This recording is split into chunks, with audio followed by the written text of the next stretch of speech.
The Westwood One Podcast Network.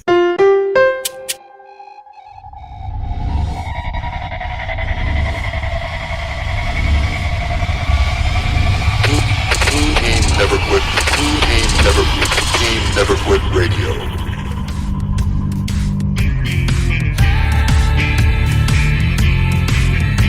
You ever think about quitting? It's the combat of life, hammering the snot out of you. Well, stand by, dig in deep, and get ready to get fired up with us. Welcome to the Team Never Quit podcast, the #1 podcast that inspires you to fight on. I'm your host, David Rutherford, here with Mr. Never Quit himself, Marcus Luttrell. Our mission is to help you embrace the suck of life, to teach you the values of working your ass off, and to interview the most hard-charging people on planet Earth. We know life is hard. It's time for you to suck it up, Buttercup, and let us teach you to persevere in every environment imaginable by sharing real-world lessons learned by those who never quit. That's right. It's time, Marcus, for us to help them defeat the negative insurgency in their lives. You fire me up. Are you ready? I'm ready. Let's roll. Let's roll.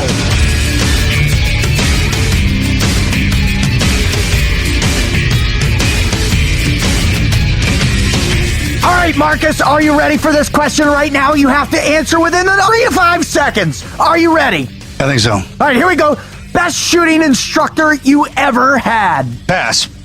What? You can't pass on that. Just automatically threw that in my head. You can't pass on that. What are you talking about? By far. Yeah. Really? He can shoot. He can shoot the lights out. He's actually like when all the snipers talk about, this guy, I was the sniper. He's the one. Right? He's There's the always guy. that redneck that was back there that can fix everything, do everything. My That's God. why he has that. He's doing so well. Broke the world record, long shot. 5,892 So I was fortunate meters. enough to be underneath his tutelage. Man, I was just thinking like baseline, like Bud's third phase instruction. Well, normally, but sniper school kind of, but That takes it to you just destroyed my question. Yeah, I crossed over to the dark side when I got that sniper call. I don't have that frame of reference. I tried to fail out of it, man. Kept sending me back. Well, what was the hardest part about sniper school? Unknown distance, because I mean depth perception. That's You want to talk gotta about make that it. would had to be that would be a game. handicap. Oh yeah, That would be a handicap. it's bad. Now, all right, did they Definitely know getting away. that going in? No, of course not. I might knew that till this moment when we're talking about first time I let out of the bag. Yeah, zero depth perception. Why can't you hit that? I gotta dial in for stop. If I was 700. It's not. It's like 200 yards down the thing, man. What are you doing? Well, I look further than that. I don't know. What was So it? by the time when it automatically started, when the testing started coming up, I was good. I had trained enough to learn my distances through my scope. Right. That's what I'm kind of funny about Night Force. Ah. So when I could, my scope is just a magnifier. That's it. Yeah, I can put a distance in when I have my open eye. Yeah. By the height and the thumbnail and the head and what that looks like, and the distance, I got that down now. So you made it so you had, not only did you have like the super duper like calculations you had to make, but you had your own adjustments that you. Country boy windage. Yeah, Kentucky windage. Yeah, because my eyes were messed up. So I couldn't use that. No shit, man. God, that's I bet you awesome. had a hell of a time with a Mark 79 trying to lob 40-40 mic in on something, didn't you? Oh, I was the only team guy, corpsman without a grenade launcher. I love the grenade. That was That's M79. It's like that's why you become a medic, so you can have that big old gun, right? that shoots grenades. And we had some guys. He was a magician with that 79. Oh, boy. dude. Surgical. Yeah. Surgical. I could hit pretty good on that thing, too. Not me. No. But you could shoot a sniper rifle, though, because you passed. Yeah. Well, no, I mean, that was the thing, man, is I'm not the best shot in the world, but you don't want me shooting at you, though. You definitely don't want that. Oh, God, that's a quote. I'm not the best shot in the world, but you definitely don't want me shooting I'm not at you. the deadliest strain of a bullet, but you still don't want me. Yeah, I'm not the best fighter in the world either, but You don't want me I'll tell mad you at you. what, man, I'm my own little animal, you know what I mean? I was born so damn behind the power curve. I had to figure this all out on my own. Oh, the hard way, baby. The hard way. I love it. Well, welcome to the Team Never Quit podcast. I'm your host, David Rutt Rutherford, and this is my co-host, Mr. Never Quit, Mr. No Depth Perception, Badass Vector, Sniper Extraordinaire, Marcus Luttrell. My grandmother would always say, well, we're going to put some depth in your perspective. That's not helping me as a teenager. Or as a teen guy. As a teen guy. That's only going to come into play when I get older. What I'm like right now, and I'm it's okay. Yeah. It's like the perfect advice as a podcaster. Yeah, thank you. That way down message. Thank you, Grandma. Thank you, Grandma. Thanks for the best down. Yeah. And sitting here behind the camera, let's get it going. Bomb, bomb, bomb, bomb, bomb. Oh, Wizard.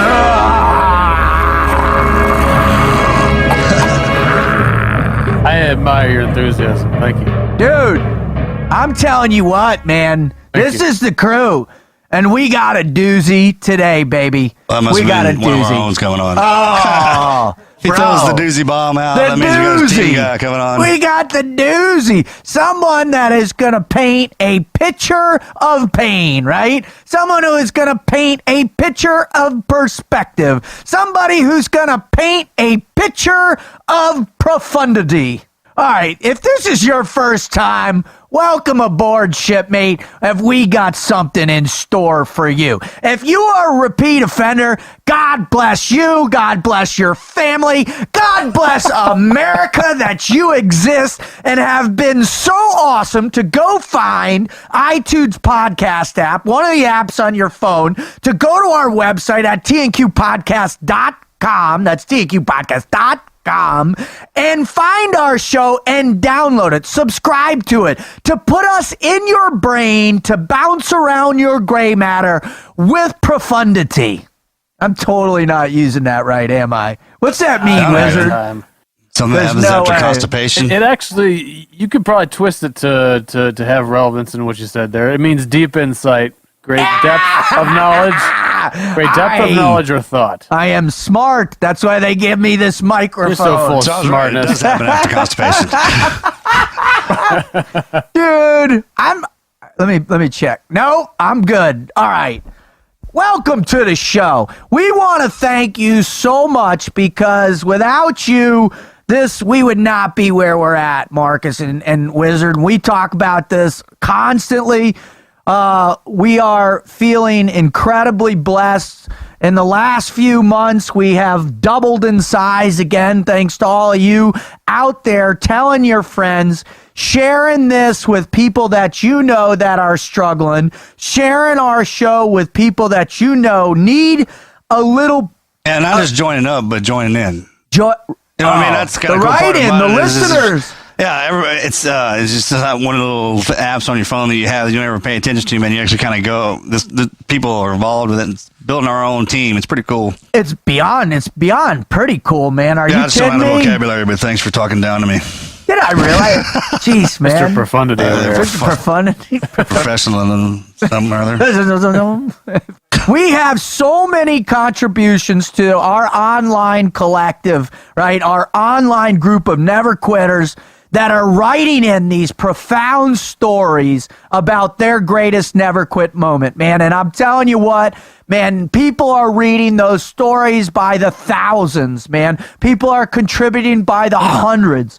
If you should feel so inclined after what you hear here today, please do our team a favor and gain the courage to write in, share your story with us, share it with our community because, man, it's together we are going to learn how to spread positivity, how to spread the ability to overcome obstacles, to face adversity, and to kick the negative insurgency square in the teeth day in and day out in this lifetime, bro. Okay. All right, so before we move on, there's something I want to talk about, which is one of our sponsors. We're so grateful for these guys. Let's talk some brown ales, brother. All I want to know first is how many times have you gotten sucked in to a gun website for hours on end, Marcus. Oh, it's hypnotizing. They're smart like that. It's kind of like walking to a Vegas casino. It literally is. You find right? your way in, you can't get back out. What I love about it is when you find one that's really good, that has everything in Wizard, I bet you. That's the key. Yeah, I'm a gear nerd. You are the ultimate Always been gear. a gear nerd. So You go in there, you start reading about this, and you see that, and it's even worse when they've got everything under the sun available. And that's Brownells, man. They are the world's leading supplier of firearms, ammunition, firearm accessories, reloading components, and a whole lot more. The cool thing I love about Brownells, Marcus, and I know you love this, are the guaranteed forever. Right? Who says that? We're guaranteed forever. Nobody. Brownells does. Brownells does. Now, they offer nearly 120,000 items, from new guns and ammo to any gun part imaginable.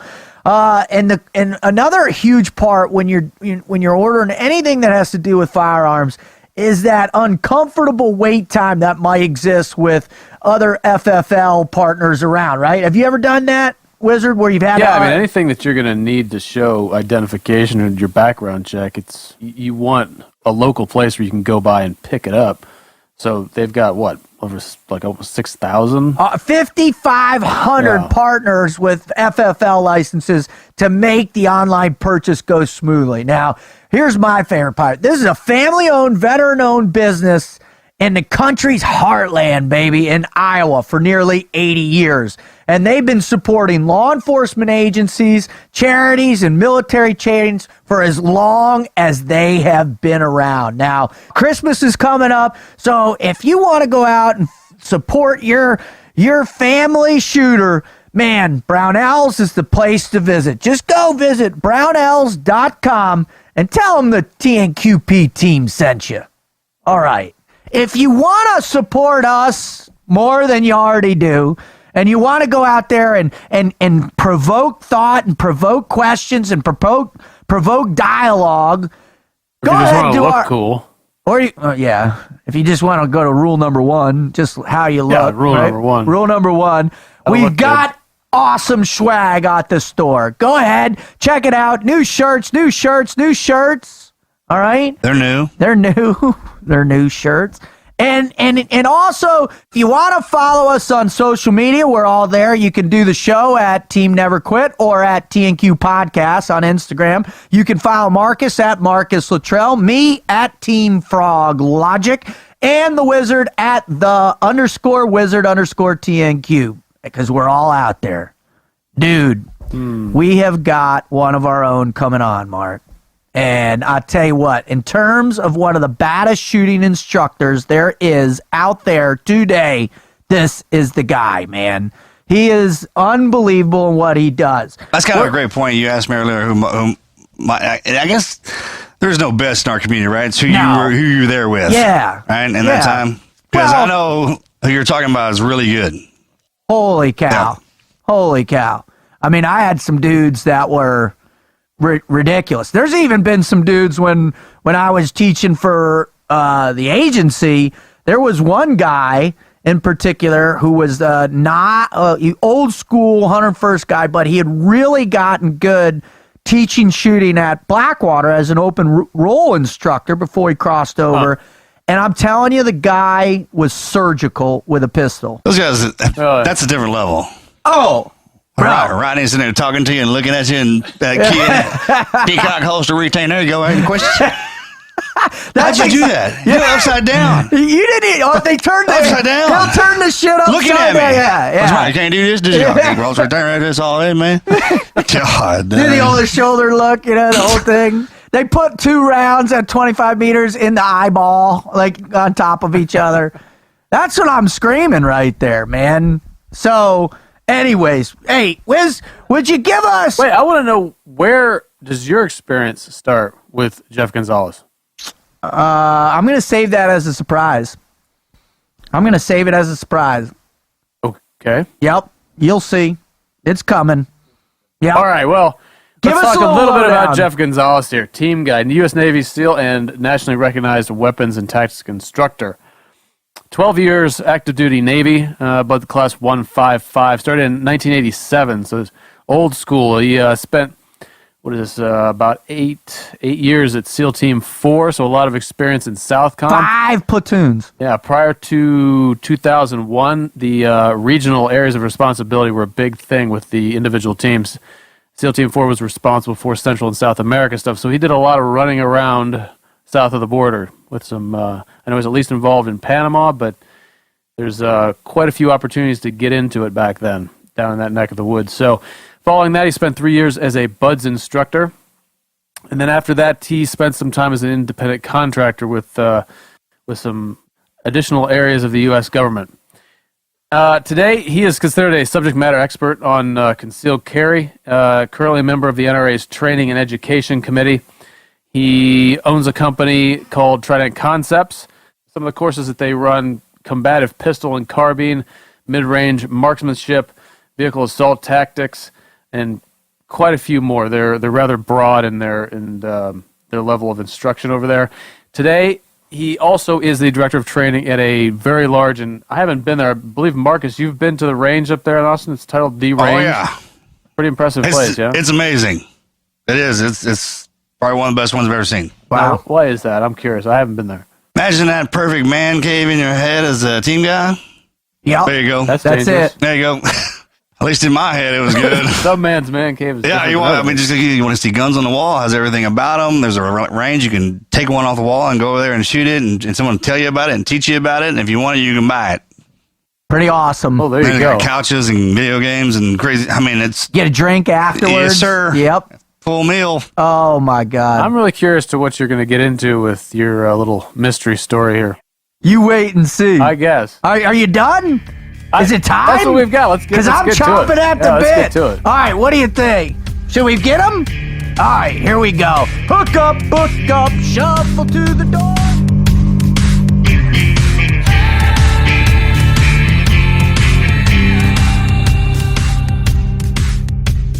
Okay, before we get to Jeff, Marcus, what is one of the most powerful things that you remember from our time serving downrange, man? Right? Was the what? The lack of quality of... Oh, sleep? How many hellholes did you sleep in? How many times did you find yourself in the dirt? Find a pillow, roll, wherever you can. But, that's huge. You forego that. And I tell you what, when you get older, get married and have kids and like to be comfortable, that's the first thing you want. Is great bedding. Well, guess what? Mojo and I, that was the only thing in our house that had to be high speed. Was your bedding? Was the bedding. Had to be the top of the line sheets. We would go he and I would go into Bed Bath & Beyond, me and him with the shopping cart, and literally just find 1,000 threads, all that kind of. This is back before it's been out. The bedding is so high. The sleep technology is great, which is great too, because now we're getting to that age where we like to sleep in a bed with a soft bedding and pillows and all that. But Well, I tell you what, that bolster sleep pillow that I got, and I know you guys were saying you dug it too, man, is unbelievable. And the Bolster Sleep Company is dedicated to help you sleep well so you can live life more fully, because that's what we definitely need. We weigh our mission and our business equally. Listen, Bolster provides premium hybrid mattresses which combine real springs with mid-layer of cooling foam for a much cooler sleeping experience. Now, I don't know about you all, but when I went to Afghanistan, something broke in my regulator, so I run hot. Do you run hot, bud? Yeah, raise your hand if you have a bed partner that likes several layers of covers and you sweat like a pig. I like it real cold in the me. room. The colder it is outside, I'll even open the door, crank the fire up, and it drives Melly crazy. Yeah, my lady burns hotter than I do, man. Yeah, she's hotter than I do, which is the first time in history. This whole heat wicking technology. I'm not talking about those rare critical. meat sweat nights where your eyeballs are sweating. You know what I'm talking about? the regular sweat. I know what you're I talking had about. one last Your night. eyelids are sweating. This is a good one, right? I tell you what, I could have used a Bolster mattress last night after the meat sweats I had. All right, Bolster's Tencel fabric wicks away heat and moisture. Meat sweat proof. It is meat That's sweat the proof. end of the read. Well, individually pocketed coils absorb movement so they can feel It'll people survive getting in the and meat out of sweats. bed, right? It keeps you cool through the meat sweats. There it is right Bolster there. sleep technology keeps you yeah. cool through the meat sweats. All right. Now, there's another component of this wizard, right, that you love most about this country. Made Tell us. and manufactured, not just designed. It is made and manufactured here in the United States. When they came to us and we found that out, that was a distinguishing factor because there were a few people that were thinking about advertising with us in this market segment, and that was a game changer for me. I put a lot of weight in that. I know you do. And there's another aspect of this country and their mission statement that really hits home for me. And it says, we are passionate about our mission, providing high-quality, hybrid mattresses and bedding so that we can provide scholarships and funding to vocational and technical schools around the world, right? And they do this down in Haiti, man. And I've done missionary work down in Haiti, and I'll tell you what, those people need all the help they can get. And Bolster, which is in the general vicinity of Houston, they're right around here, right near us, man. They are living this mission to the T. Now, here you go. If you make the switch to a restful night's sleep today at bolstersleep.com and use the promo code TNQP, you will get $125 off a mattress or adjustable bed. And it is Christmas time, and everybody wants a new mattress for Christmas. I know it. Everyone. Again. Particularly the meat sweaters. Particularly the meat sweaters. That's bolstersleep.com, promo code Marcus. Meat sweats. No! Promo code TN. TQP. Promo code TNQP. I thought we were still doing the meat sweats. We just got fired. Promo code TNQP, and you get that 125 off. All right, let's move on. Are you going through withdrawals? Are you suffering from the meat sweats? If so. Oh, sweet Jesus. My God, the meat sweats. Oh. All right. And halt. Marcus! I'm going to start this one out to get you in the right frame of mind because this individual would break it down for me in my third phase buds class on a regular and reoccurring basis as our proctor, right? I didn't know that. Yes, you didn't. Yeah. Of course you didn't. There's more to know this that. story than meets the eye. You've been sitting on that one, right? Wait, I was like, that changes everything. Of course I've been sitting on that. So the way we're going to start this off with, I'm going to introduce him with a little old jingle like this. P-I-N-K-Y. Pinky is kinky and so am I. Marcus, when we bring on one of our own, especially one of our own that has a close, dear, near, and true scar on my heart, right? A virtual this is scar. completely different. Yeah, completely different. One of our own. Yeah, we do that, but this is different. He used to hammer the shit out of us as our proctor and give us proctor So it's time love. for a payback, motherfucker. It never touched us, right? It's like I beat myself to death, and that dude made me do it. Yeah. How's that happen? Well, and my favorite was he would come, he'd be like, all right, everybody bring it in. We thought we'd get some loving fucking talk about how to fucking be better on the range or how not to be so scared shitless on the demo field or whatever fucking thing we were doing wrong. He would go, bring it in. All right, guys, let me tell you.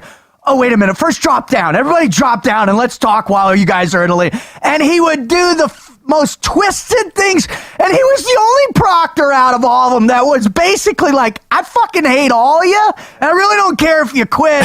So let's just get on with it. It's so bad if your proctor's like that. Oh, my God. I mean, because the only thing you have to go off for the end of the, or hopefully when you see him walking around, oh, thank God he's here. He won't. Yeah. It's someone like a big brother, because a big brother will let you get beat down, but then he'll kind of stop after the brothers. No, the ones like that, not Jeff beat his ass some more, whatsoever. man. We're I don't like, think you guys got the message. Oh, great. Wonderful. Our proctor's here. Hoo-yah. Super duper. Yippee. Hoo-yah, Speedy. Hoo-yah, Instructor Gonzales. All right. Well, anyways, So it is a distinct privilege and pleasure, an ultimate honor, not only to bring on one of our own, but a man who's near and dear to my heart. Ladies and gentlemen, boys and girls, children of all ages, Mr. Jeff Gonzales. Brother, how are you? I am damn good, man. That is one hell of a roll-in. That's all. All I want to know is that I just destroyed Mike Ritland's intro of you. That's all I want to hear. Fuck Mike Drop. The bar has been raised. The bar has been raised. Poor Mike. Trying to be all, I love Mike. I love him to death, man. And but I'll tell you, man, that was a level of intensity and energy that I've got goosebumps. I'm like 2,000 miles away from you guys. They call it, the Wizard and Mark, they call it liquid crack, or what do they call it? Radioactive cocaine. Radioactive cocaine. That's Radioactive what comes cocaine. out of Team Guy Jesus over here. So, I love it. God, I love it. That's so awesome. brother, how's everything going, man? You're looking great, by the way, dude. Thank you. I appreciate that. Yeah, I'm doing good. I mean, tell you what, I'm living, we always say this, I'm living the dream. I'm on the right side of the ground right now, so I'm happy about that. Amen. And the life is good. I can't, life is a struggle, and for me, it's always been a struggle, but now I feel like I'm kind of like in this nice, calm state. It's like the calm before the next storm, I'm sure. Yeah, the peace of life that we get to at this age. Mark talks about it all the time, like, everything 40 and before is the storm. It's it's weather So in true. the eye of the storm, the gates of So fire true. that we walk through. And then everything after is like carrying Gandalf's, his epic trident and teaching shit now, right? It's so true. I mean, it hit me probably about a year ago. It does. It hits you. It's a thing. It's a real does. thing. It's a moment. You're like, I get it now. I completely get all those it. phrases that we talk about, like you gotta take time to smell the roses. I'm like, fuck that. I don't have time to do that shit. And then all of a sudden, I'm like, man, what's this over here? Oh shit, these are roses. Damn. Don't they look nice? And growing up, you hear these people. They always know all these kick-ass phrases and quotes, and like, man, how do you remember all that stuff? And it's with time, because in the beginning you don't remember any of that, but now, because of the moments you're in, and it is going back, and I do that too, man, just saying those quotes out loud, like, I get it now. That makes perfect sense. I truly get it. I love it. There's some like giant hand that just smacks me on the back of the head, and I'm like, That's what it takes for a team guy. We can literally be right in front of our face. Everybody else can see it. But you got to just see it goes right across the top. Like, okay. Oh, I got it. Literally. All right. Well, Jeff, before we go down any rabbit holes, man, we first got to get warmed up. You look like you look like you're still sweating from the range, and to our listeners right now and viewers, Jeff literally just left the range, got in his rental car, did about 120 to the hotel to make it for the interview for us, and we really appreciate that, brother. ITI training. Yeah, right? Just throw that at you. That's all it is. The real question is, who didn't flip a car at ITI, right? We weren't trying hard enough. Yeah, exactly. We weren't having fun. All right, so what we got to do to warm up our prefrontal cortex here is we're going to put you through a little mad minute. Now, because I know who you've worked for, all the different platoons you did in the teams, all the other stuff you did contract, and I know you know exactly what the mad minute is. Okay. But not this mad minute. This mad minute is a mind bender. This mad minute is going to twist your cognitive reflex into a Kimura and make you tap out, because these are the hardest mother blanket questions you've ever had in your adult life. So are you prepared? I am. I feel like I need a lawyer, though. As your attorney, don't worry. Team Guy All right, Jesus is with you. We got it. All right, Marcus, Ready. fire away. All right, brother. What is your favorite Academy Award qualified actor? Ryan Reynolds. What's your favorite Ryan Reynolds movie? Jesus. Oh, Jesus? Did he play him? I haven't seen that one. He played the Jesus. That's his next movie, I think. He could play Jesus. I cannot go so cliche as to say Deadpool. Yes. Because, I mean, it is without a question, the best superhero movie out right now. I mean, tops them all. But if I had to like put Deadpool on a shelf and think about what other Ryan Reynolds movies, oh my God, he's got that's perfect. We're doing this Ryan Reynolds joke thing we got going, man. Yeah, Okay, that works. that was epic, man. All right. Fire away, wizard. See, if you were forced to keep one of the following as a pet, you're forced to keep one of the following as a pet, which would you choose and why? A family of sloths, a velociraptor, or Hillary Clinton? Oh, Jesus. What the? Oh, sorry. Jesus again? What? I can't help it. Not an option. I would like, I'll tell you what, man, I'm torn between the sloth and the, Sloth would be cool. That's mine. Family of sloths. Boy, I don't know about that. It's That's like too having, much. Yeah, so I think I've had a run-in with several sloths before, so I feel like I know them, so I'd probably go with what I know. I'd go with the sloths. Of course you have. Anybody that spent that much time in the friggin' jungle has Roger that. definitely Go with had sloths a because it's run-in familiar. with a sloth, right? And it's the worst thing because they are strong as fuck. They are ridiculously strong. And, of course, team guys being team guys, we let one wander into our camp, and one of the guys thought it would be cool to kind of bring him up like a monkey on the shoulder, right? And the sloth just encircles his arms around Tony's neck. Slowly. Slowly. And it was so slow that it didn't take it as a threat. And then he starts because he's afraid, so he starts squeezing harder and harder. And Tony's like almost being choked out by this sloth. And we were like, we're going to have to kill this sloth to get it off Tony right now. It's like, oh, let me have you, come on over here and have some fun feeding him. I don't know what we were feeding him some sort of MRE. Right. And the look on Tony's face was like, I'm going to die, and I'm going to be that one guy that got killed by a sloth. How do you get killed by How do you get killed by a sloth? What a great story, though. Oh, that's epic. What a great story. No, For nothing everybody except for Tony. For everybody but Tony. Oh, we'd have got you off of when it choked you out, bro. Don't worry.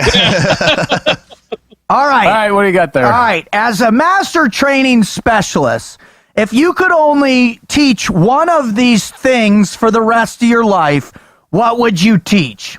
Would you teach sloth potty training? Or would you teach Brazilian bikini waxing of death row inmates? What would you teach? You can only teach one for the rest of your life. First of all, sloths shit through their skin, so you don't get to clean them up. Is that true? That is true. Yeah. They excrete through the skin. It's a defense mechanism. Oh, that's Yeah, it is. nasty. I know some people like that. I would Of course go you with do. combat Yeah, I heard of dudes doing Combat that. vacuuming? Come on, come get some. I love Yeah. it. Go ahead, Marcus. All right, brother. If all jobs paid the same, what would you be doing? Oh, that's a good one. I like that you asked that. all job paid the same. I'd still be teaching. Team guys always say the team guy thing. Yeah.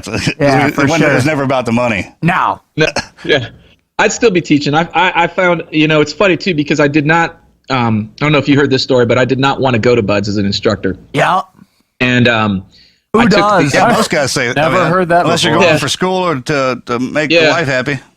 Not to get divorced. there's a guy at the command that was getting kind of shafted. He was have to unaccompanied over to Coronado, so I took his orders. I volunteered to take his orders, and I went out there and I was checking out with the command, going through training, and our training master chief Steve Russell was in there, and I was all kind of like sulking and feeling sorry for myself. I'm like, I got to check out, master chief.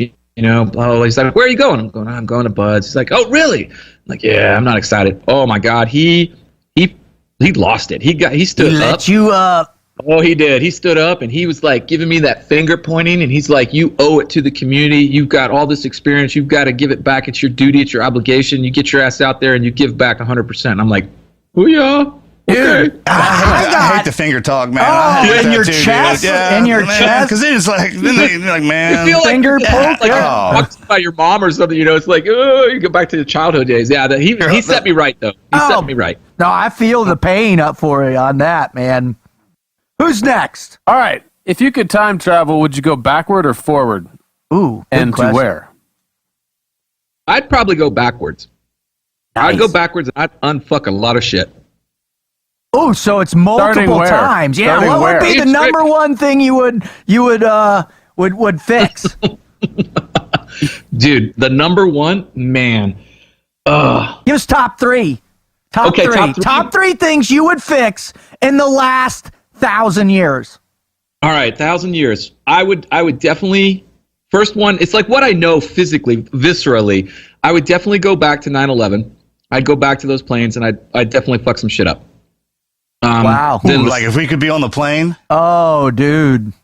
Yeah, but we'd still die. Yeah, I know, but man, we'd tear their asses up. Oh, there would be a reckoning, though. There's no doubt How about about we it. just like go to the training camp where they were and we kill them there? Well, I have other. That's what we did. That wasn't. We didn't have to go in the past to do that. Yeah. way in the past. So that would be one. I think another one would be, I lost a close friend. I lost a close teammate, and there was that split second of indecision. I'd probably go back and try to change that. Right Make on. that right. Yeah. And then That's a tough one. the third one, man, I don't know. The third one, fuck, I don't know. I don't have Those that are good one. enough. Those are good enough. Fire away, bud. Mine again? All right, brother. If you could sing one song, Super Bowl, halftime, as good as the artist who sings it, which one would it be? I love this Good as question. the artist who sings it. Okay, I'm gonna go with two songs. I would go with two songs. Number one, I would go big and sing the national anthem. Yeah, like Lady Gaga. That's the hardest I one. would sing it like Lady Gaga. Oh, dude, Yeah, absolutely. I would go big and do it. And I know that I have a horrible voice, but that would be pretty epic right there. Yeah. God, another one? Jesus. It'd be a Metallica song. Yeah. Enter Sandman, Everything. right? Oh, good one, man. Master of the Puppets. I'd do a little Yeah. speed metal. I love it. Good answers. Good answer. All right, Wizard. All right, if you could pick a sidekick to accompany you through life, would you pick A, Chewbacca from Star Wars, B, Watson from Sherlock Holmes, Walter from The Big Lebowski, or Kevin Hart? Dude, Chewbacca. Nice. Everybody says Chewbacca. Nice. Dude, imagine having Dude, a it's Wookiee. not even a... Dude, it's a Wookiee. It's a Wookiee, man. He's got a bow and arrow that shoots light beams. He can fix anything, number one. Yeah, He's a pilot. yeah, he's a mechanic. He's a fucking pilot. He can You do get whatever. He stranded can out fly in the the shit out cold, of you things. can put him on. Yeah, exactly. Doesn't talk a lot. And then, he'll pull your arms out of your sockets. What more do you want? Exactly. Dude, that is a good choice, man. I like that. All right. If you could be president for one day and effectuate real change in the world, what decision would you make? Now, to give you a little background, we had Matt Best on, and Matt said he would sleep with Putin's wife. That would be what he would do for a day. He did say that, right? He did. Yeah. Yep. Yeah. Oh my God! Here I am trying to think. I'm like trying to think big and whatnot, and Matt goes. Yep. He went big. International incident, sleeping with Putin's international wife. incident. You get that. That's a good question, man. What would you do? I don't know specifically what I would do, but I remember a quote from Eisenhower, and he said, whenever he's forced to make a decision, it's easy for him because he always chooses what's in America's best interest. Oh, that's cool. I like it. That's there's some reason and rationale behind that one, huh? That's some military logic in that There's one. some military logic in that. I love it.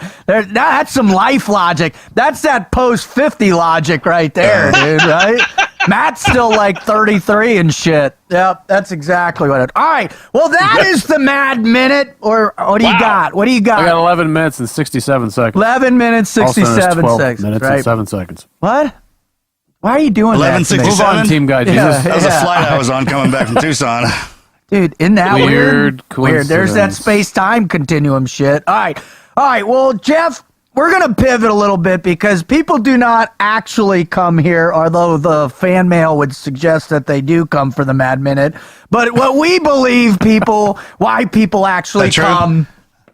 yeah, It is. Yeah, and why we believe, why we want to believe why people come and listen to our show in droves is because of the great stories that our guests teach and tell, and as we talked a little bit before, we like to provide a community, a catalog, if you will, of great ideas, of great lessons learned, much like we used to pass down in the teams. So those people that are overcoming their great obstacles that are in their hell week of their life, they can come on board, tap in, and really find some of those pearls of wisdoms that's going to light the fire in their gut so they too can discover the never quit mindset. So Jeff, without further ado, would you please share your greatest never quit story or stories with our listeners? Oh, excuse me. Great way to start. Nobody's belched and started before. That's Got my attention now, bro. that's a first.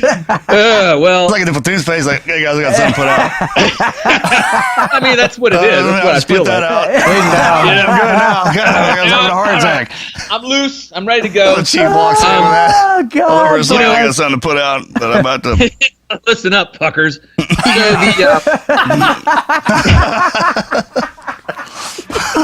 Oh, shit.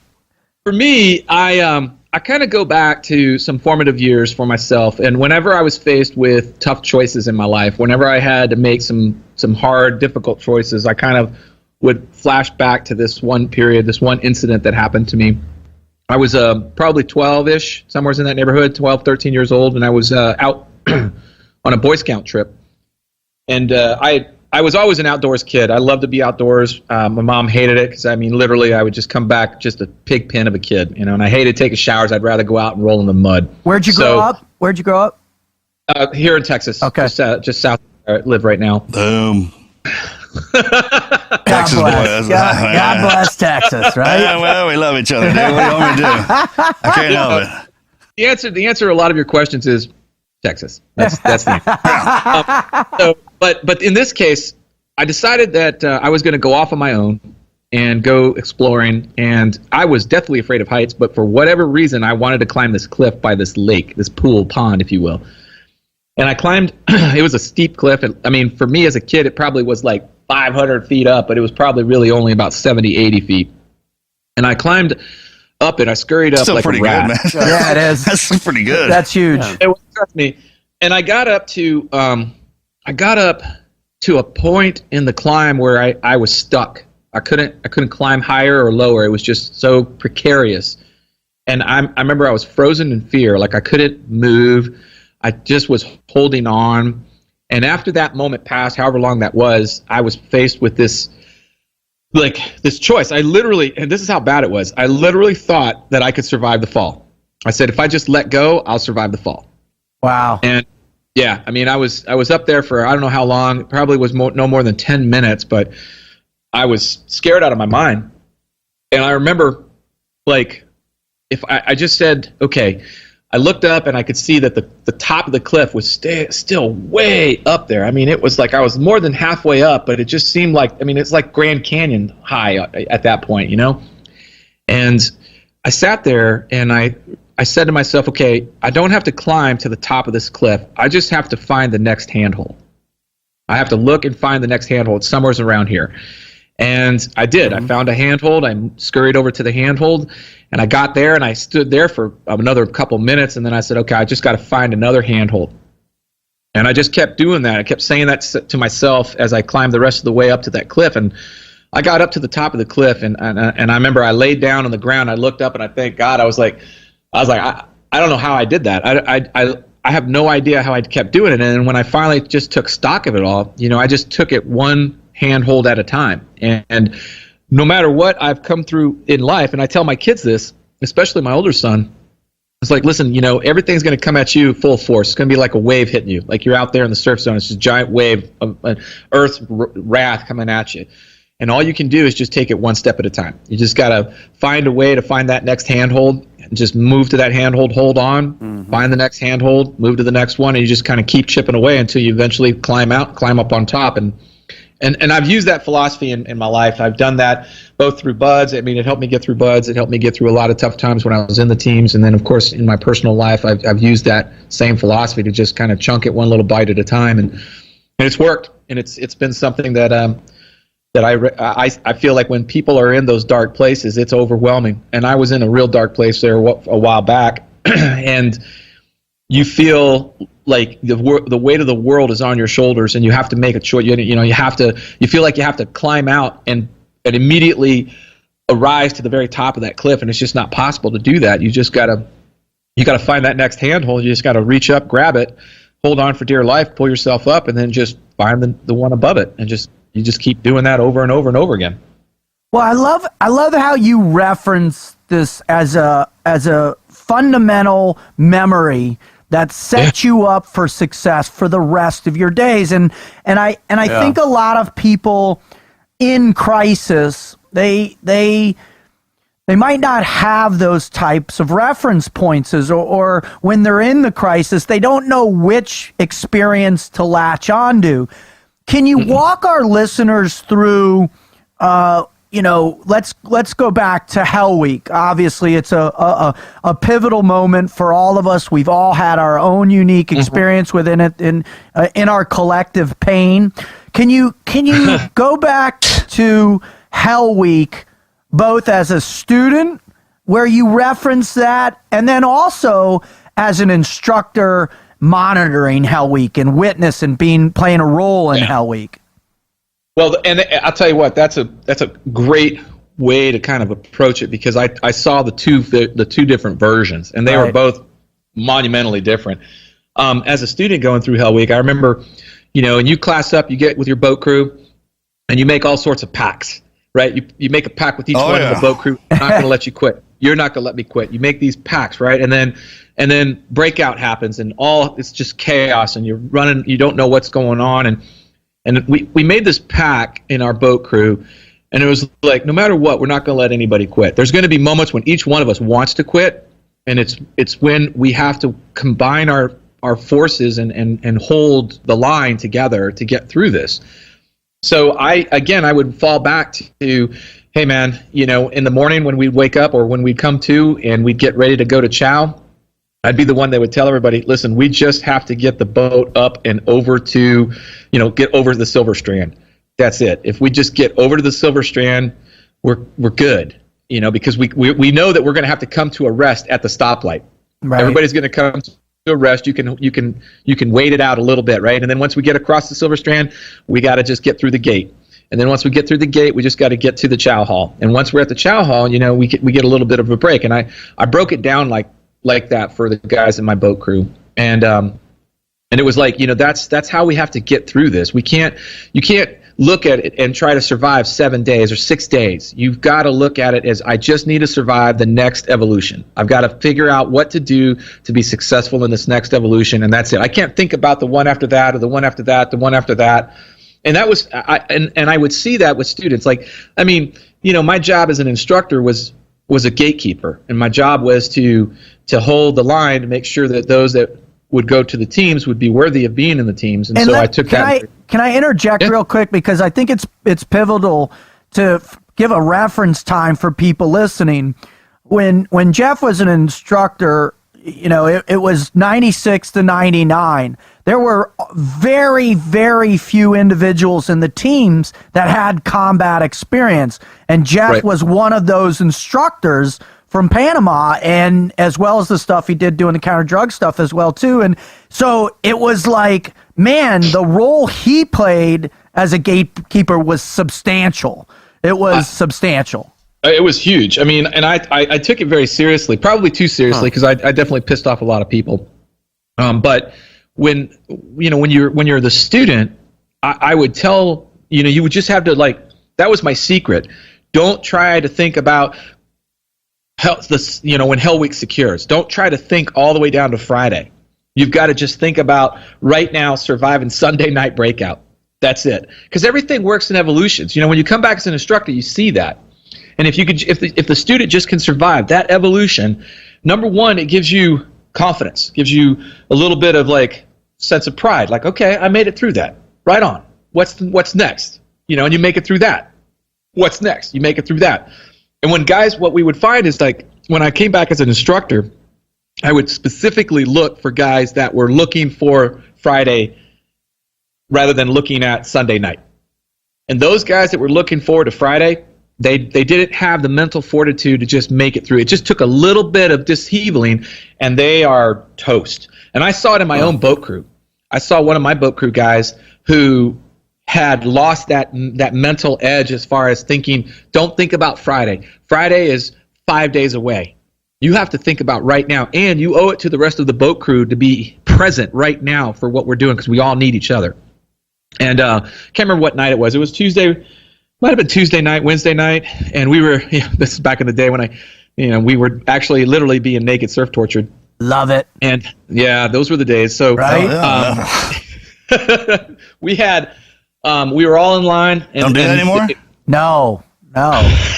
You can't. You got to run out in 2 minutes and get dressed. They put all the uniforms in a pile. Oh my God! You got to dress up. Like, whose is this? Yeah, it was hilarious. And then you'd have to, get in line for, uniform inspection, and you didn't even have, like, I had my shirt and somebody else's pants on. I was crazy. Epic. But when we were laying down in naked sword tortures, and the instructors went over the berm, and one of the guys in my boat crew. It was cold. I mean, Jesus, after a while, the water is just cold. Water's a great equalizer, and it tears you down no matter how tough you are. Amen. And we're sitting there, and everybody's cold. And Scott gets up, and he takes off, and he's running up. And, like, right now, there's no instructors to see this, because you know that as soon as an instructor saw that weakness, oh, dude, it's all over. Pounced over him. Yeah. It's all over. So he takes off. And I remember he's walking up there, and we're all yelling at him, right? Don't do it, man! Don't do it! Just come back in line. And I remember I didn't even think about it. He got about halfway up. He was almost to the base of the berm. I just got up from the water, just took off, ran after him, tackled him, just a full-on tackle. And now we're wrestling. I'm trying to drag him back to the surf zone. Wow! And just about that time, the instructors roll over the hill, and they see two guys naked wrestling at the base of the berm. Awesome. Good time. Yeah. And I remember we got rolled up, and they were like, what's going on here? Nothing. Little dude sweat. Nothing. Don't ask, don't Trying to tell. warm They're up, man. It's cold out there. So, like, one of the instructors calls over, and now there's 2 or 3 coming over, and before we know it, like, the entire staff is surrounding us. It's like we're surrounded by the entire Hell Week staff, and they're like just hitting us. What's going on? And one of them, who was he was a first phase instructor, and I love that man. He definitely he grinded me hard pretty all the time. But he's like, one of you boys was trying to quit. And I was like, oh, fuck, they know. Yeah. Wait, are you in my head? How'd you get in my mind? Do I look like that? And all of a sudden, they all knew it. They were like, okay, which of you guys is the one that was trying to quit? And I didn't want to say anything. I didn't want to rat Scott out, and I didn't think Scott would do anything. So we just stood there, and we didn't say anything. And they just kept yelling. I mean, it was bad. It was bad. And then, like, finally, they figured it out that it was Scott who wanted to quit, and they sent me back to the surf zone. And they put on the whoopee, and they give him all the here's a blank. You want some hot cocoa? Hot cocoa. So I mean, he ended up not quitting at that point, but it was crazy. But I was like, what were you thinking? And he just lost that mental edge. He just was like, I couldn't take, I was like, I couldn't focus on what we need to do. I'm like, hey man, all we need to do is keep our arms interlocked and stay in the water until they come get us. That's it. I mean, I hate to say it like this, but Hell Week is kind of easy because you don't have to think. You just have to not quit. Right. And what I love is your frame of reference, not only as bearing witness as an instructor, but also your frame of reference from combat, because I love the story that you talk in Mike's show about, when you got down to Panama and you went for 14 straight days, and you're like, God, I wish I was in Hell Week. Hey, once again, go ahead. Sorry. Yeah, go. Hell Week, man, a day's kind of like being shot at by a bell-fed weapon, right? I mean, you just kind of, as soon as it comes down, you just get low and just hang on for what's coming. And you're, I always tell myself, and I was an evolution by evolution guy too, man. Wake up, man. I looked at it like, all right, I spent my whole life wanting to do this. I know I can do a day of buds, right? Or that's what I'm here to see if I can do one evolution. Exactly. And then at the end of that one, I remember, all right, when I first came in, how'd that feel? I wanted to be, no matter what they did to me, I would be fired up to be here to do that. Yeah. And it took everything I got. It was I was on the extended stay. You and me, baby. So, You and me. hell, extra treatment, man. But that was it. I was like, man, dude, my brother sent me a newspaper article that had a kid. He's probably 9 years old. He was down at the Dell, and he was playing in the water all day. And the picture was him jumping in the water and just having the best time ever. And if the caption wrote, "If he can handle it, you can." Right. You know what I mean? And if you talk to guys, like if you come around the corner out of medical and they hit you with the hose, and guys will quit because of them, like, so you quit because you got sprayed with a water hose? Yeah, right. We probably didn't need you in anyways, man. Yeah, you know what I mean? right. Because it's the mind trip.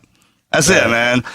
That's it. Because you're down there doing push-ups in the sand on the beach with your shirt off, right? That's like an awesome workout. But if you're in buds training, for some reason, you lose sight of that, and you're like, oh, it sucks because I got to go get perspective. Yeah, that's it, man. There's a tremendous amount of perspective that you have to put in. And like, I remember guys that would come there and they'd have the wrong perspective. You know, if they didn't have that intrinsic motivation to be there, if they were focused on external, right? Like, and it's the difference between something being a dream and something being a fantasy. Guys that good had analogy, like Marcus having that, my dream is to get through buzz. That's my dream. Whereas some guys, it was a fantasy. They never had the mental attitude, the right frame of mind to get through there. They wanted all the accolades. They wanted to go by the name. They wanted to write a book. They wanted to do this. They wanted to have that lure rather than live it. That's just like a video. You're right. I mean, you play out a fantasy, you live out a dream. So, I mean, if it's kind of one of them deals, those guys would come in and all they could think about was how cool it'd be to be a Navy SEAL, then you're missing the point. You're missing the point. We were watching Navy SEALs on TV the other day, and everything that was so awesome in that movie that recruited us into the SEAL teams sucks when you have to do it. Launching from a submarine onto a Zodiac trying to chase an oil, that is hard work, man. It sucks ass. But it got us in there, right? And so when you're doing it, you're like, man, this can't suck. This is why I wanted to do this. That badass movie, Be Someone Special. What's up? Navy SEALs here to get you out. Yeah, right? Oh, my God. That's so funny, because I remember when they were filming that while I was still deployed, and we had and it was kind of like one of those things where they put out the word like, hey, we need some frogs to come in and be extras on like some of the scenes and whatnot, and I was just glad I was deployed. I'm like, man, I have time for that shit. I don't want any of that business. You know, just point me in the direction of the enemy. That's all I want. Well, let's take a step back. So now, you know, you really kind of have the mentality broken down, and then you show up at Team 4, but you were in back in a day where you could go deploy. Yeah. Platoon, right? Yeah. And give us a little bit of, because what people can't really conceptualize. They're in a job where they feel like the monotony is just over and over and over and over again. Right. How did you manage the pressure of that deployment cycle, that the magnitude of effort that you were under, never to come home, to always be gone, to always be in the mission mindset? Well, I mean, it was what, you know, that was what I had signed up for. You know, that I wanted to be doing that. That's what I wanted to do. So it kind of fell into what my mission goal was, if you will.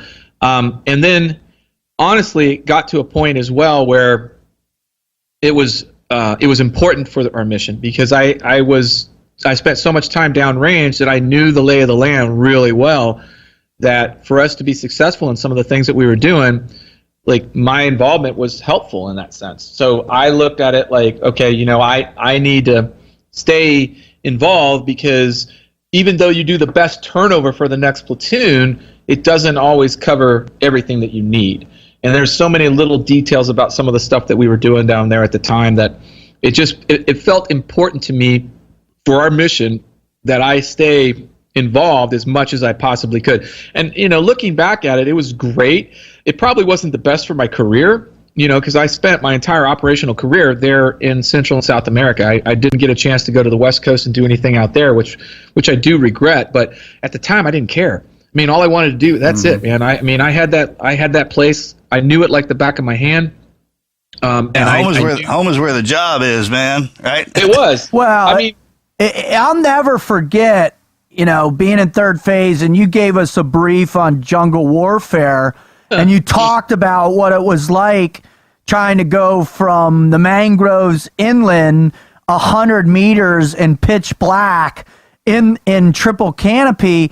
And I was like, what? And then I'm in my first platoon. I'm doing the Jess course in the Philippines going, God, I hate that son of a bitch. He was right, man.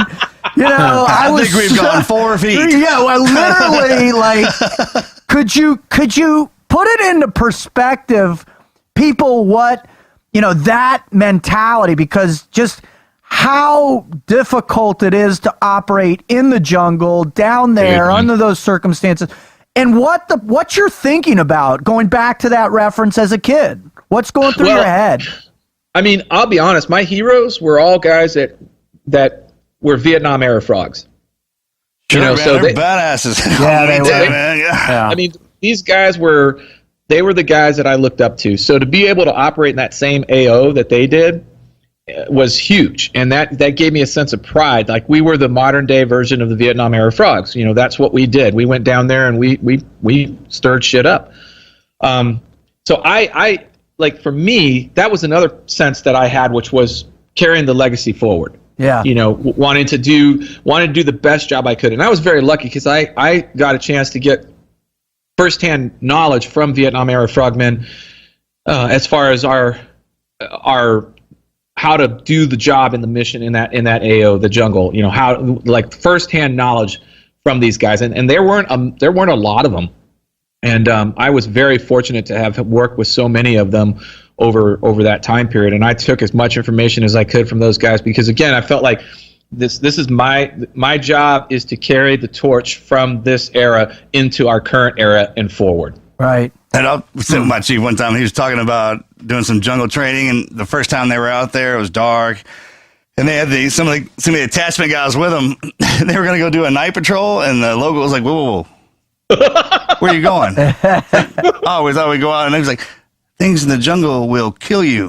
Yeah. That's like, kind of like backed up a little bit. But you're right, because we came in at the end of y'all's era, and that was a big rift because we showed up to the sandbox with Vietnam gear on. And then and SOPs. Right, yeah, that was a problem too because these E5s would come back, and the Master Chiefs that were jungle fighters doing Trident, and you remember that? They're like, that's not how we do. Man, that was I think that's when that State 20, all that shift came. That's when that big shift went down.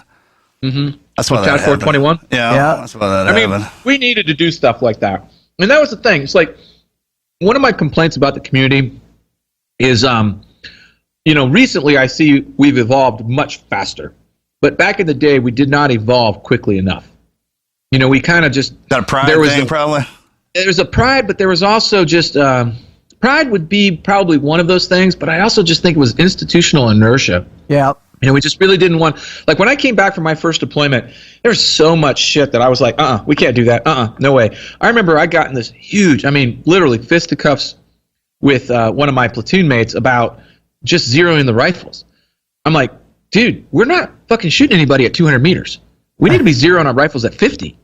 You can't see 25 meters in the jungle. Why are we zeroing our rifles? And it just was, it was like that type of mindset that we need to be changing. But it was so hard, and I pissed off a lot of people because I did not have a regulator that would, I did not have that political correct regulator as far as like how we need to do it. I was just like, no, that's fucked up. We need to change that. Well, you got it done because out of that came. Now we have both. Yeah. We have the short and the long at all times, mostly. Right. Jeff, you put a lot of guys from our era through, a lot of guys that have gone on to do just really incredible things in the teams.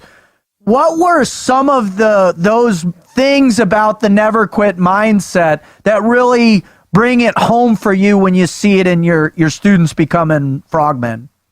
Tell you what, man, probably the best moment, and I think, Marcus, you remember this, was at Chris's funeral. But barely. There were just so many frogmen that were there for his funeral that were that were guys that I'd put through training, and to see them, in their uniform, to see their accolades, to see what they'd accomplished, and to be a part of that, to feel as though I was a part of that, was probably the proudest moment. It didn't really resonate with me while I was in the teams, or I didn't appreciate it then. When I saw those guys, and I stay in touch with a lot of them, I couldn't be prouder of them. I couldn't put it into words. I mean, it's still to this day. I am very grateful that we had that collection of guys to mold into the frogmen that they are right now. Oh, brother, I feel that every single day I'm sitting across from this guy right here, now. Yeah. Man, I feel that pride.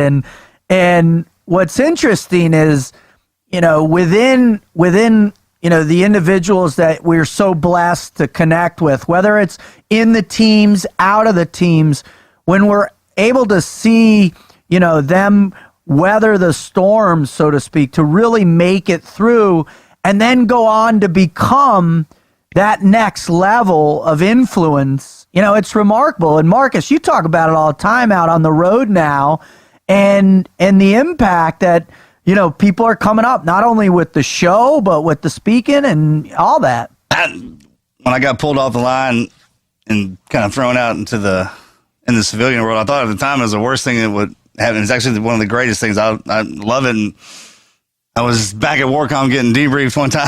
The air was like, "Hey, you're doing more now for the community than you did while you were in." And that hurt my feelings. I was like, wait a minute, what?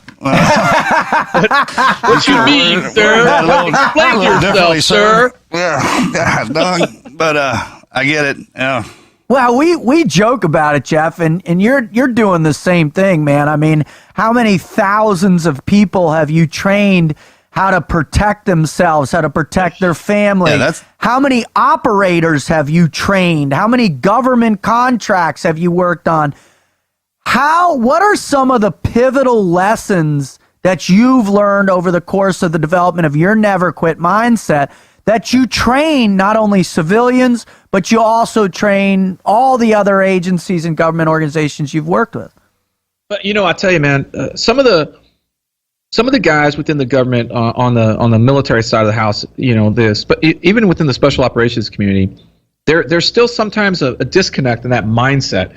I'm like, you know what? I mean, dude, we are purposely going to put you in a situation where you have to make a choice.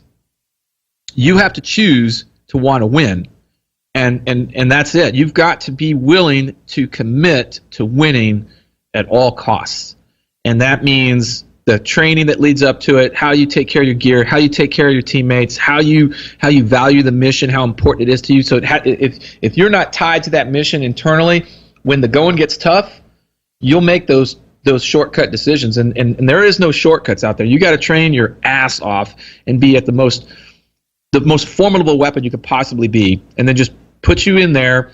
And I mean, you guys know this as well as I do, man. There's no guarantees out there on the battlefield. You could be the very best and the best trained, have the best mission, the best gear, the best teammates, and you can still die no matter what. But I would tell those guys, you got to get out there.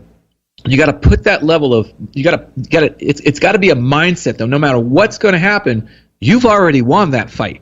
In your head, you've already won, so that everything else is just academics. The training that leads up to that, the gear that you take care of, how you work with your teammates to create that team synergy. You've already, once you make that mental choice to win, everything else just is part of that process. But that's the problem. Other people look at it from a different perspective. They look at, I need to train first, and I'm like, no, you need to be committed to your mission and have the decision to win at all costs, to never stop until the job is done. And that's what I think sets us apart a lot of times. And so when I'm talking to some of these guys and we're training them, I've had some real heart-to-heart conversations with guys that have come back and said, man, dude, I'll tell you what, man, I was in that moment. I was staring down the elephant, and something you said to me, a drill that we did, resonated with me, and I'm here today because of that. That's cool. And it is incredibly humbling to hear somebody say that, and I, every time that happens, and I don't keep track of on the military side anymore, because we've just had, there was a day when we were just doing left and right, But in the private sector, the private citizen who doesn't have that same training, who doesn't have that mental upbringing, if you will, that chooses their safety, chooses their life, chooses to protect those that they love, and they put themselves in harm's way like that, and they come back and they'll give me a call and we'll talk. And I mean, it's gut-wrenching in some respects, but at the same time, when you hear how something that you did for them or with them impacted them in such a way that they were able to win that fight, that means a lot. Could you go ahead, Wizard. Yeah, that's what I was just thinking. Is there's got to be some valuable lesson that can apply to people who are not in the military, in law enforcement and whatnot. What things have you found to be effective in training just civilians to develop that mindset? Yeah. Because it's so much simpler and more direct when you're in a law enforcement or military, coming from that background, that training. Immersion, yeah.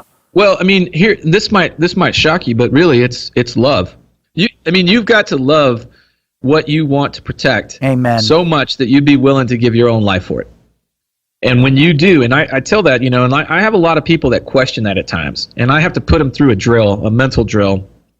And we start off with something benign, like I start talking about, do you have kids? Do you have somebody that you love, like your mom, your dad? Now I want you to imagine the worst possible situation, and it's terrible to have to put them in this situation, and I feel bad doing it, but they have to come to that realization that deep down inside of them, they have the will, the capacity to do this. Once they make that choice to do it, that's the hard part. The easy part is the training to get them there, but sometimes getting them to understand how important it is that they value their lives and the lives of their loved ones, and that they would be willing to do just about anything to protect them, and that boils down to love. Like, there's my favorite quote is, "There's no greater love."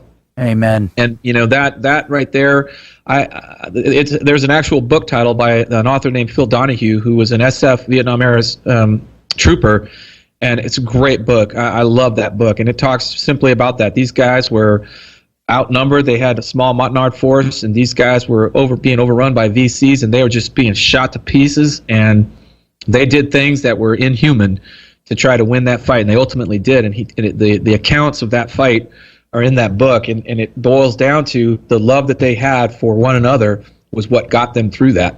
The willingness to do what the others weren't willing to do, and not because it was aggression, not because it was violence, but just because that they loved their teammates so much that there would be nothing that they wouldn't do to save them. Sacrifice. Yeah, well, that's what gets us into all that anyways, right?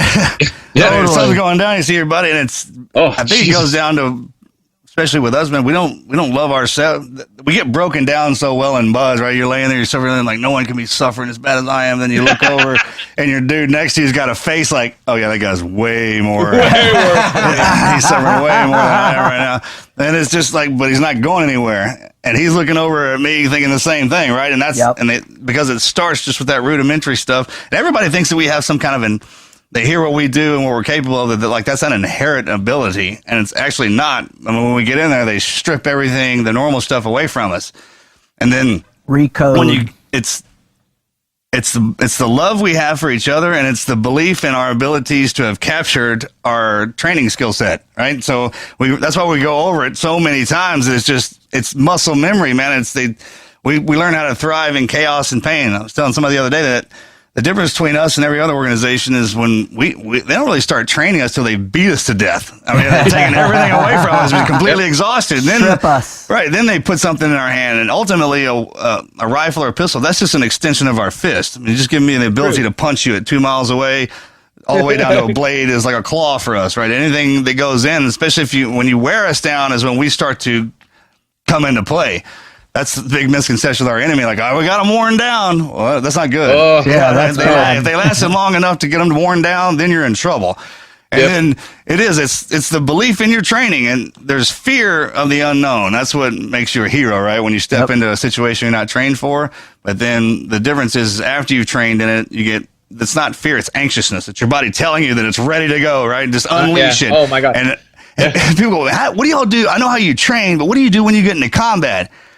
I do what I trained, and I play it right there, right? I mean, it's literally, if you jump off the path or if you get ahead of yourself, is when you screw up. Totally. And that's what we bank on our enemy to do that. Like when they get ahead of themselves, they get confident and cocky, and as soon as they come over that wall, we're ready, man. And it's so true, man. It's so true. I'm like, but it's funny too, because to take it one step further, that anxiety, that's just like, I have felt that so much, and it's like, I don't know, at that moment, it's like sometimes I can just look back and I'm kind of looking at myself from like the third person, like above it. Very cool. And it's weird. Like I'm so zoned in. I literally am just waiting to be released. Intuitive. Just waiting to be released. Yeah. And it's like all that pent up thing. I'm just like Jojo the monkey boy, just waiting to go, waiting to go. People's like, I saw you come down that mountain, you jumped off that rock and flipped and back over the side of that tree. I was like, I was falling. There is a considerable amount of luck involved when the stuff does kick off, man. There's so funny ass story here. We got tasked to do a demo op for Air Hazard. It was this big ass radio tower, and it was being neglected, and it was in the flight path. So we basically got tasked to blow it up. It's a fun op because it was a big ass tower. It's like 900-foot tower. That's awesome. Oh yeah, dude, it was wicked. I mean, like that was a whole new demo, a whole new experience as far as blowing up shit. And I remember, like, the rains. We were in the rainy season, so like you could like literally set your clock to when the thunderstorm was going to come, and it would come. And of course, I'm up at the very top. Me and a bunch of the lead climbers, the guys that had climbing skills, we were at the very top station. And our design was that we were gonna hit this thing and cut it in pieces and do it in millisecond delay so that it would just kind of crumple on itself, which, by the way, never happened. Nope. Not even, Good idea, theoretically. Dude, we almost clogged the Panama Canal. Oh, that's awesome. That would have been a great international incident. Tower had fallen. It was tall enough to where it was. If it had fallen in the wrong direction, it would have fallen across the Panama Canal. Epic. So it was hilarious. So I remember we're at the top, and I look over and I can see those black thunderstorms, and I'm like, "Hey, dudes, radioing down." Yeah, I could. They can't see it down below at the ground level because I'm so high up. I'm like, I can see the rain clouds, dudes. We need to get off this tower. I mean, there's like 200 pounds of C4 and deck cord out the ass, and like a shit ton of demo. And when in doubt, go big, right? So we finally. Like, it starts raining, and we're like, yeah, we need to get off this. So there was these guy wires that acted as the grounds that were at like about 600, 700 feet, somewhere in that neighborhood. And once we got below that, that's when lightning struck the tower. And so it hit the tower, and I remember we got like 16 swinging dicks climbing down the one ladder all the way down, and there's 16 of us trying to get down as fast as we can. And I remember it was vibrating so hard, I thought it was because there were so many people on the ladder, but it was lightning that was striking the tower. Yeah, so we get down to and it was this weird tower, because instead of coming down to 4 points, it came down to a single point on this giant basin. Mm-hmm. And it had a retaining wall, like about, I don't know, 10, 15 feet away from it. Weird design, right? I don't know why they designed them that way, but we got down there, and the gap between the basin and the wall was filling up with water. It was raining, and it was just puddling up in there. And we used a caving ladder to get up to the basin where we could start working. And I remember the first guy climbs down the caving ladder, and for some reason he like completes the circuit, and he's getting electrocuted on the caving ladder. There's so much residual electricity in the tower that he's being electrocuted. We're like, okay, well, we can't do that. We can't climb down that thing, because we're all sitting there. There's like about 12 of us at this point, and it's far enough down. Like, the distance was almost perfect for like the dirty name. Okay. The base was low and the wall was high, and I remember I'm sitting there, and we're all freaking out. Like, what are we gonna do? We're gonna die. I mean, there's so much explosives on this tower. You hear about how demo is supposed to be like really stable. Yeah. But I don't know how stable it is if it gets struck by lightning. I'm not really sure about that. No, that's going off. That wasn't in the manual. I'm not sure I want to stick around. First of all, how do you even test that? You know? if I saw it in a manual, I'd be like, how did they fucking test that again? Yeah, right. Slow 60 my butt. So what's so funny was I'm looking around and we're all sitting on this tower wondering what we're going to do. And I just got this wild hair up my ass. I'm like, dude, we gotta jump to the wall. We gotta jump to the wall, climb over, and fall down.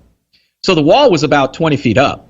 And it was a pretty decent sized wall, and it was far enough away to where it looked just like and I said that to the platoon. I'm like, dudes, this is the dirty name right here.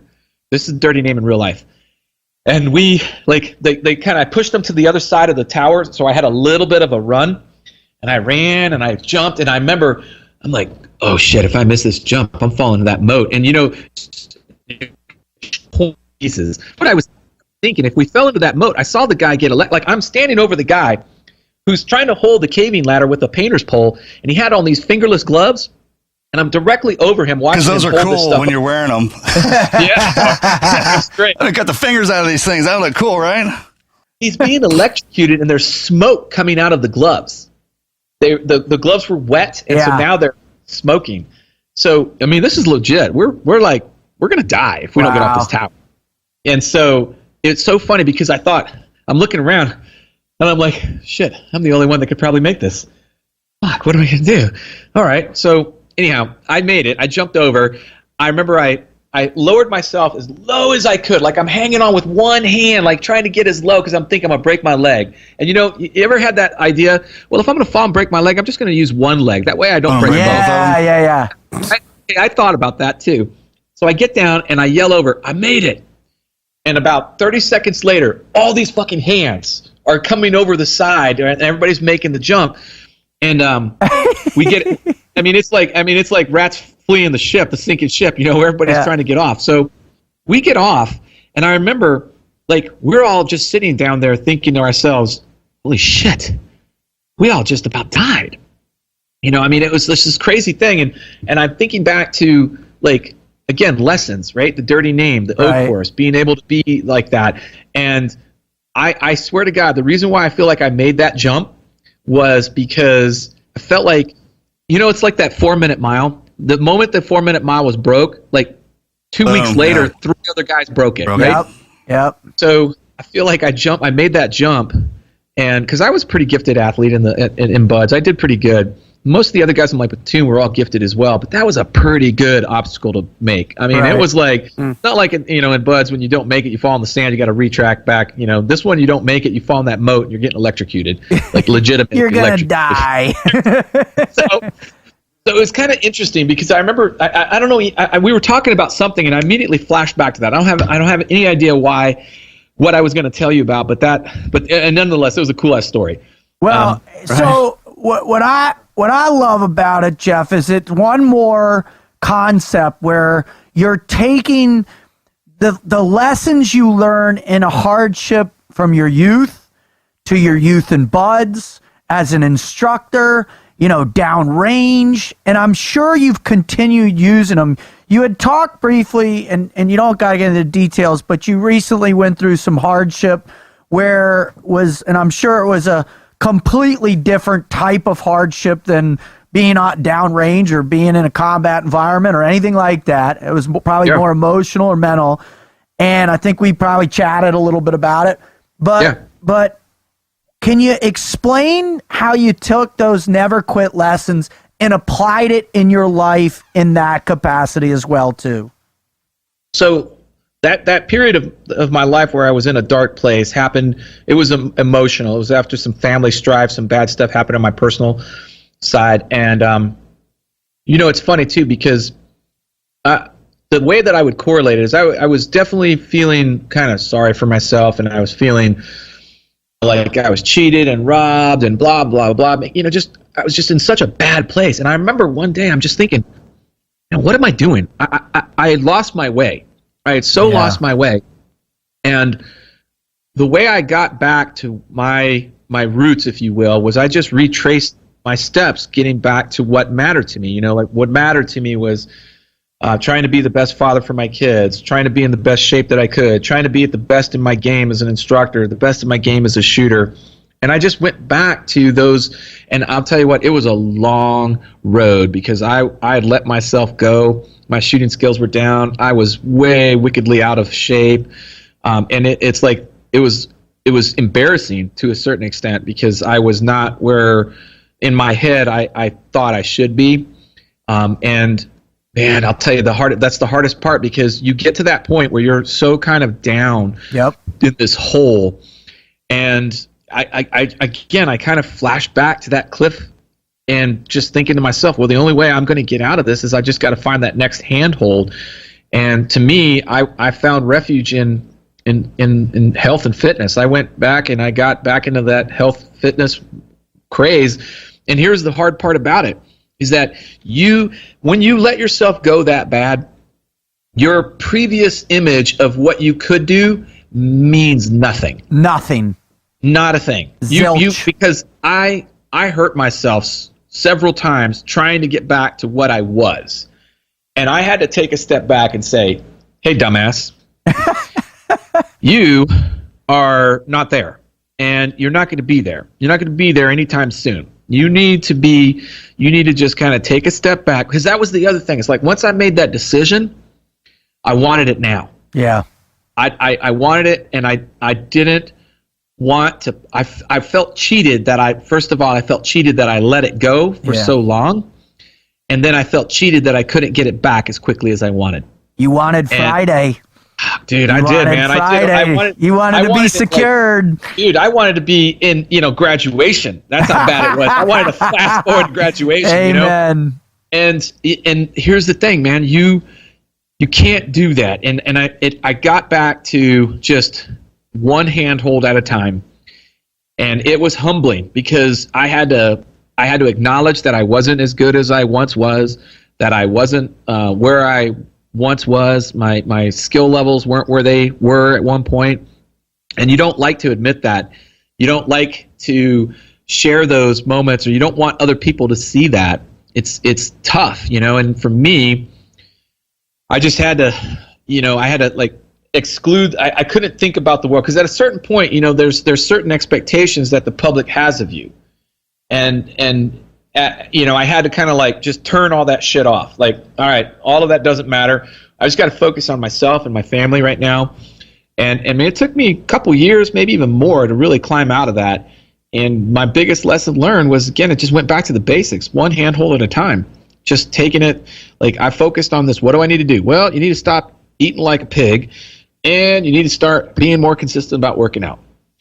And then I found, and here's the other thing. It's hard for guys like us to ask for help. Amen. Really hard for us to ask for help. And I had to acknowledge that I did not know a lot of stuff that I thought I knew. I had to acknowledge that I got by without really understanding how I got by. Physically, I mean, I was gifted, but I didn't have to work for it for a long time. And then when I gave all that up, I had to work for it all. I mean, I had to start from scratch. Amen. So I had to turn to people that could help me get through that, could give me the right guidance, to give me the right path that I need to be on. And again, it's you got to put the work in every day. One of my favorite phrases is you got to earn it every day. Amen. And that goes, that's one of the things that every morning you have to do something. You have to do something to earn your place in the world. Whatever it is, wherever you are, whatever you're doing, you have to do it. Whether it's reading, whether it's working, whether it's whatever it is, you have to do something to better yourself every day. And that has to be a daily ritual. It can't be just whenever you feel good. It's got to be when you feel good, you feel bad. Even if you're sick as shit, you've got to find a way to better yourself for that in that moment. Brother, man, I usually wrap the show up with asking for some pearls of wisdom, but you just spent the last 10 minutes sharing that with our listeners. So why don't you tell our listeners what you got going on right now, what you got going on in the future, and where they can find you, follow you, pay attention to you, all that. I'd love that. So right now, I'm the president of Trident Concepts. We're a mobile training team. We travel all over the country providing training. So you can look us up on our website, tridentconcepts.com. if you're in Texas, Central Texas area, I'm the director of training at the range at Austin. Which is epic. It's the most epic man cave / I walked in here and like a team guy was like, of course he did. So as a team guy, in your head, the idea of what The perfect range is. an armory should look like when every gun on a wall with the specs and it's got a blue background glow through it. It's just kind of like, and I just kind of like walking through I got the range mug right here, brother. that thing is awesome. Well, That's awesome. The rangeaustin.com is where you can look for training locally if you're in the Central Texas area. The You guys staff can there, follow everybody. I'm sorry, man. It was cool. no, Yeah, man, it I was love good. it. It was awesome. when you came down, that was an awesome time. But so you can follow me on social media. I think Instagram, JL_Gonzales. Facebook, I think it's Jeffrey L. Gonzales. Twitter, I don't even know what my Twitter account is, but I'm on all those things. They can Google me. One of the things that I try to do now is I try to provide value. And I've been doing a lot of blog writing. I think I'm over 500 plus blogs. So people really dig that. Every Friday I try to release a blog. Every Saturday I try to release a blog. And I've been doing so now for like the last 3-ish years. I started slow, and now I've just kind of ramped up to where I've got them down to where I can almost do one every week if I'm not traveling and whatnot. Right. Well, that's awesome, Jeff, man. We can't thank you enough. I personally can't thank you enough. Your influence in Buds was profound. Really made an impact because I was going on close to a year at that point, and just your influence and your paternal, oversight as our proctor really made a huge impact me. So personally, I want to thank you for that, as well as all that you're doing for the great state of Texas, as well as people around the country, and just thanks for being you, brother. Appreciate it. Yeah, I appreciate it. Thank you. And thank you for kicking ass the way you are. I mean, you're a perfect example of that pride that I share with our community. Amen. All right, brother. God bless you. Thanks That was a awesome. ton. Thanks, bro. Take Get care. some sleep. Thanks, man. Good seeing care. you guys. Y'all be safe. Yep.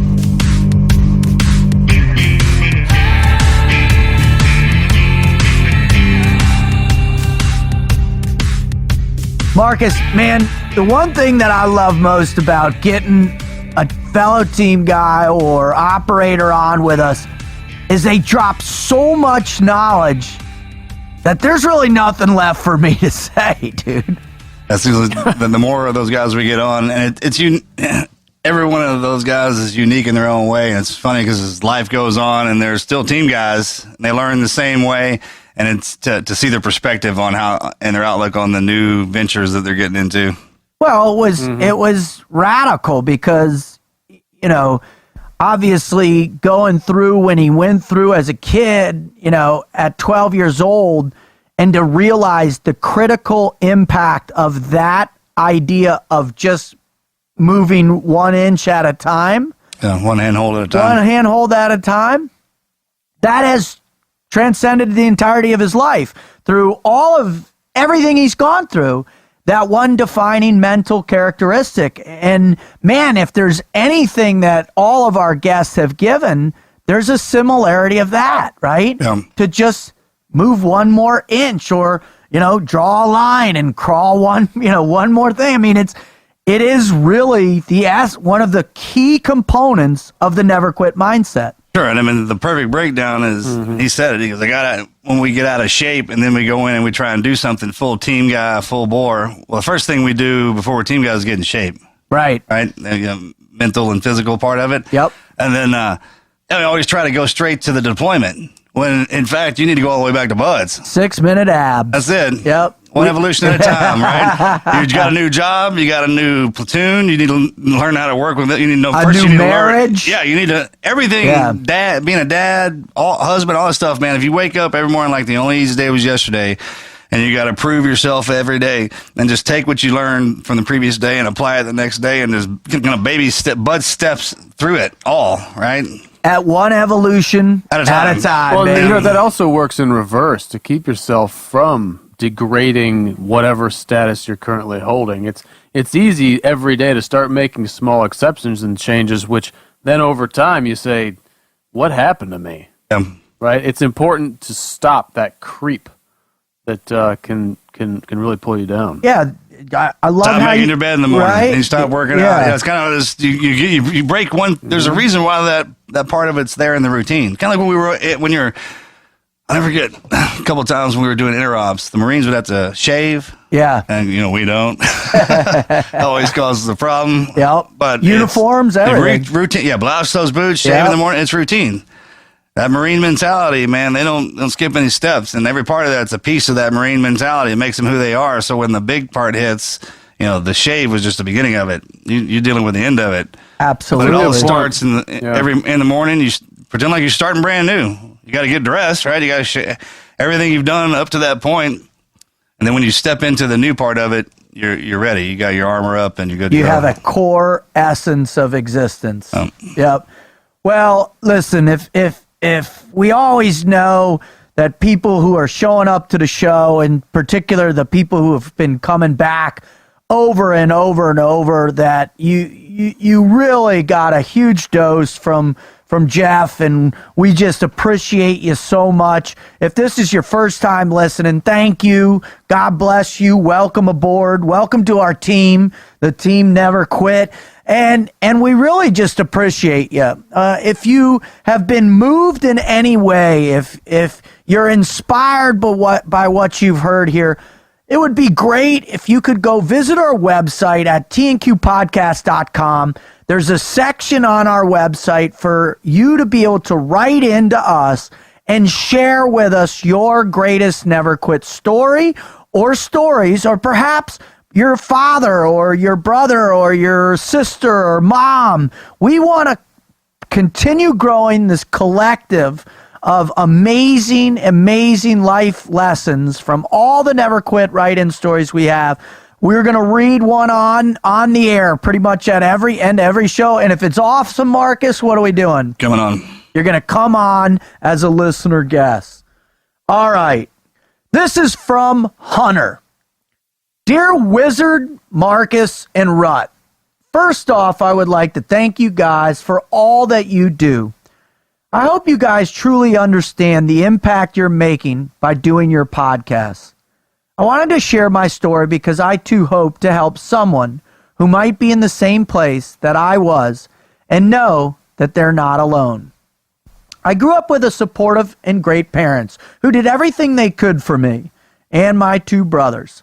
At first, I had a normal life growing up, but unfortunately, the tables turned.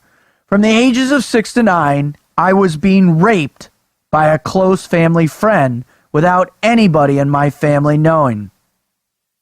At that age, I realistically had no idea what I was being forced to do. However, I knew it was bad, and I knew the person doing it said they would kill my family members if I ever told anybody. After years of abuse, I finally could not take it anymore and told my parents everything. As you can imagine, they were absolutely devastated. My whole family went to counseling for a while, where my parents were told very generally by a counselor that by the time I turned 20, there was about a 50-50 chance that I would be dead either from drugs or suicide. I could feel the uneasiness in my house, and I could see the feelings of my parents were so eagerly hiding. They eventually both turned to alcohol and drowned their sorrows. I can't really blame them. I remember crying for hours alone, hiding where no one could find me, because as a child, I somehow blamed everything on myself and felt so helpless. Eventually, my pain subsided, and around 11, I didn't really think about it anymore, in part due to my parents buying me a puppy who became my best friend. Fast forward a few years, and I found myself in high school. I was a lazy student who hadn't really put much thought into his ambitions. The following year, I went to college and had to have a serious talk with myself about who I wanted to be and what I wanted to do. I knew something in the science field, or more than likely teetering on the medical side of things. I had started to get my act together and make good grades, volunteered to be active in many organizations. Unfortunately, like before, you can never be ready for what hand you get dealt. My puppy, Wilson, who my parents Great got... name. Great name for a right? dog, Wilson. Isn't it, Wilson? My puppy Wilson, who my parents got me when I was coping as a child, lived with me alongside his sister, both of whom I adored. Wilson had started to slow down and one day wasn't able to go on our daily walks. He was diagnosed with colon cancer and we buried him, only remembering the good times and being grateful for the time we had. A month later, during a volunteering event that I was coordinating and had planned for a year, I received a call from my roommate who explained that Wilson's sister was having uncontrollable seizures. She had brain cancer and the next morning was buried to her brother. This is when it started to happen. The rude and unfamiliar dreams that I hadn't had since I was probably 10 years old. The vivid scenes every night of being tortured as a child and not being able to escape. 2 weeks after laying to rest my dog, the worst was yet to come. One of my best friends, who was having what seemed to be, to us, a drunken fit, ran away from our apartment when we could not convince him to come back inside. He convinced us that he was fine and just wanted some alone time. We left the door unlocked and proceeded to bed. The next morning, he was found in his car in front of our apartment, having committed suicide. I couldn't sleep, I couldn't eat, and worst of all, most of my emotions had fled me. Although surrounded by a great supportive group of friends, I was more alone and in trouble than ever. It's hard for me to imagine how I felt back then, due to how I am now, but as I search my memories, I remember not grief, but helplessness. I am sure that's what I was remembering all at once, and what had happened to me when I was little. I would find myself locked in my closet crying and scared of any noise or any task that was ahead of me. I had transitioned from this normal college student back to the scared 9-year-old boy who felt he couldn't do anything to stop the hurting around him besides hide and cry. My memories were getting worse, the dreams more vivid, and my mood more hostile. I remember all the things before that had motivated me, but they really didn't seem to hold near the same amount of importance as before. I would suddenly become angry and scream at all my friends, or sad and curl up in a ball helpless. I was slowly fading away into this sleepless, drunken jerk who would drink until dawn, only to pass out when every wall in the house had been punched and my hand was so broken it couldn't take any more. I was angry, vengeful, and almost beaten. I felt suicide lingering, and every day just waking up seemed like an unbeatable task, especially since I had night terrors every night. One night while laying in bed, I shot up, and that little boy's voice, who eventually grew up, cleared his throat and spoke up. Why was I letting myself do this? It was time for a change. That night, I opened a notebook and started writing until daylight, as it was really the only way I could channel my thoughts. I began to realize that everything bad that had happened was in the past, and that my mind was the only thing standing between me and anything. I began slowly but surely meditating, analyzing, and getting better. Fly fishing and hunting became some of my favorite outlets. It was still hard, but every time a negative thought would pop into my head, I would use the power of my mind to overcome it. I began to smile, love, and be a normal person once again. Since my mindset had changed, there was no going back from an ultra-motivated, never-quit attitude. Once you realize that you can control your destiny, it's such a liberating and unexplainable feeling. Breaking down your own mental wall and knowing that you can do anything is a great and intoxicating feeling. I decided from now on to be the best person I could be and help other people. I wanted to stop this negativity and turn it into something positive. I had always had the utmost respect for the military, and now with my attitude, wanted to do what I could to support the great men and women of our military. Still in college, along with my other volunteering, I started to volunteer at my local VA hospital. I love seeing all the amazing people there, hearing their stories, but most importantly, helping them as much as I could. I soon realized, as I've heard you guys discuss at length, the incompetence of the VA's healthcare system. With my never quit mindset and the help from my resume, at the age of 20, I moved to Washington, D.C. as a program coordinator and veterans advocate for a lobbying firm devoted to progressing veteran healthcare. I was having meetings with people 3 times my age who were shocked to know that this 20-year-old was not leaving their office until they knew the full extent of the atrocities plaguing the VA, and that they could help in Congress to truly make a change. I would call members of Congress and candidates daily and would have a great conversations which I feel caused a ripple effect.